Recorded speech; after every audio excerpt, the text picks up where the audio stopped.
So please tell me your name and organization. Okay, my name is, well, I'm going to speak to you in my native language. Buju Manidu Ganesha Kwe Indigenous Cause, Mako Endo Dam, Ojibwe Anishinaabe, Kwe, Nijo Madeo, Pukwe Wong and Hujaba. What I just told you was who I am. My name is Spirit Bird Woman, and I am from the Bear Clan, and I come from the Lakudere Ojibwe Band of Chippewa Indians Reservation up by Hayward, Wisconsin, and I live on Pokegama Bay, so I live in New Post, Wisconsin. My English name is Barbara Baker LaRush. And Barbara, please tell us why you're walking here by the Potomac River. We're walking by the Potomac River to bring awareness of the pollution of the river, to help heal this water. And you're carrying a drum, what appears to be a drum and a feather. Can you tell me about these items a little bit? This is a golden eagle feather, which is here to help protect us as we're walking. This is a copper vessel with carrying water from the headwaters of the Potomac River. Okay. And this is a GPS tracker.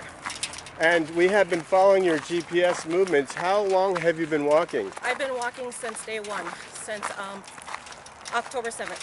October 7th? Yes. And what is your message? Just, you're catching me off guard. Just please be aware of, because I too myself have been guilty of polluting our waters. Just be aware of what you're doing with the water. Try not to use any chemicals and throw them into the water. When you're brushing your teeth, please shut the water off in between brushing your teeth. What else could I say?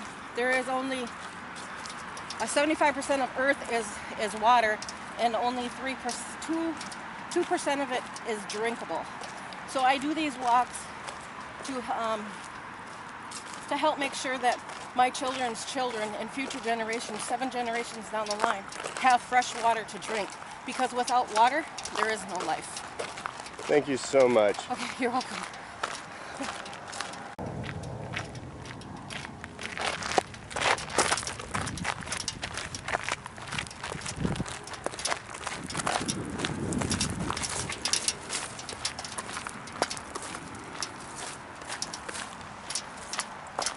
So please tell me your name and organization. Sharon Day, Ojibwe, Executive Director of the Indigenous Peoples Task Force. And tell me, Sharon, why are you organizing this walk for the water? We understand, everyone I think in this country today understands that our waterways are severely impaired, and we must do whatever we can to fix them, because water is life, and there can be no life without water. And so we support the work of all the other environmental groups, but one of the things that seems to be missing is this relationship with water, not just as a commodity, but as a living entity that has a spirit. And so when we gather the water at the headwaters, we carry it to the confluence, and all the while we're carrying that water, we're telling the water that this is, that we love you, we thank you, we respect you, and usually at the headwaters, the water is still fairly clean, right? Yes. And so, but as it goes downstream, it becomes polluted. And the river doesn't do anything to pollute herself, it's we humans that do. And so what we're saying to her as we walk, you know, is we're speaking to the spirit of the water. And when we pour the water back into the confluence, at this case Chesapeake Bay, we want to give the river a taste of how she began, and that's how we wish for her to be again.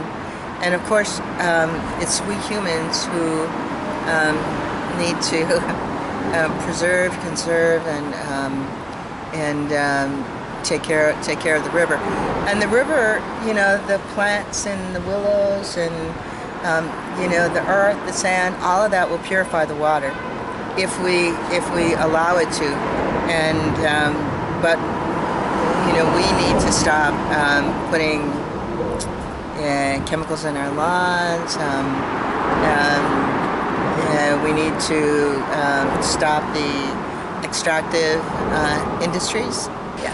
Now the Sioux Nation, the Lakota, Nakota, and Dakota are in a epic battle against the North Dakota pipeline over water rights and over land rights and burial rights. Pipeline, right. What do you feel about that? That's a pretty big thing.